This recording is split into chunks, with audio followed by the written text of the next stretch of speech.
ফিলিস্তিনে ভাই বোনদের নির্বিচারে শহীদ করার ঘটনার প্রতিবাদে আজকের এই বিক্ষোভ মিছিল উত্তর সমাবেশে আমরা স্পষ্ট করে বলতে চাই, অবিলম্বে ফিলিস্তিনে হামলা বন্ধ করুন।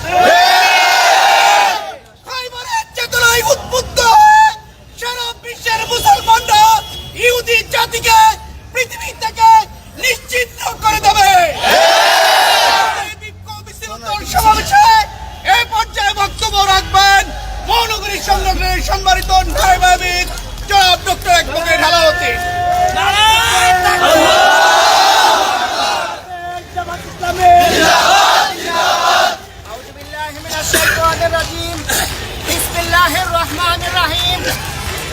সংগ্রামী নেতৃবৃন্দ, সংগ্রামী ঢাকাবাসী, আমরা অত্যন্ত দুঃখ ভারাক্রান্ত হৃদয়ে আপনাদের সামনে এসে হাজির হয়েছি।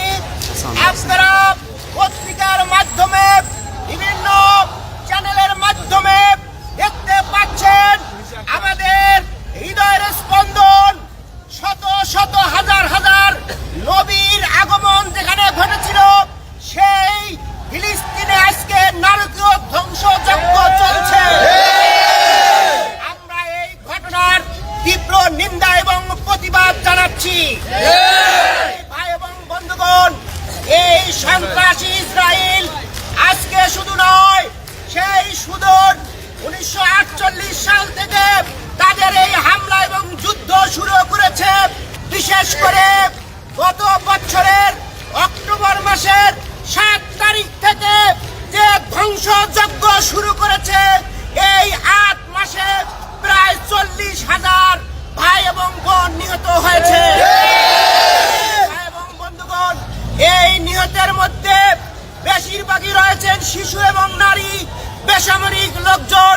সংগ্রামী ভাই এবং বন্ধুগণ, এই হামলা থেকে সেখানে শিক্ষা প্রতিষ্ঠান, মসজিদ, হাসপাতাল, গির্জা সহ বেসরকারি বাড়িঘর কিছুই রেহাই পায়নি।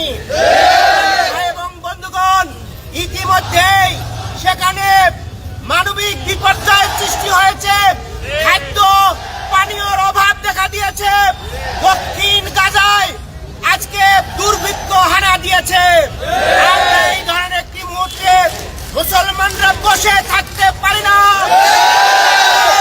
বিশ্ব মুসলিমকে জানাবো ঐক্যবদ্ধভাবে এই ঘটনার তীব্র নিন্দা এবং প্রতিবাদ জানান। আমরা বাংলাদেশ একটি মুসলিম রাষ্ট্র হিসাবে আমরা আমাদের মাননীয় প্রধানমন্ত্রীকে বলতে চাই, সংসদ থেকে এই ঘটনার তীব্র নিন্দা এবং প্রতিবাদ জানান এবং ইসরায়েলের সাথে যেন কোনো ধরনের কূটনৈতিক সম্পর্ক তৈরি না করা হয়। আমরা অত্যন্ত তীব্র ভাষায় নিন্দা জানাচ্ছি। গত ঈদের সময়ে আমরা দেখেছি হঠাৎ করে ইসরায়েলের 2টি বোয়িং বিমান বাংলাদেশে অবতরণ করেছে। এর মাধ্যমে আমরা বলতে চাই, এই সরকার ইসরায়েলের সাথে তলে তলে অবৈধ সম্পর্ক তৈরি করে। সমগ্র বিশ্ববাসীকে, মুসলিম উম্মাহকে জানাতে চাই, আসুন ঐক্যবদ্ধ হই এবং এই সন্ত্রাসী ইসরায়েলের বিরুদ্ধে আমরা তীব্র প্রতিরোধ গড়ে তুলি।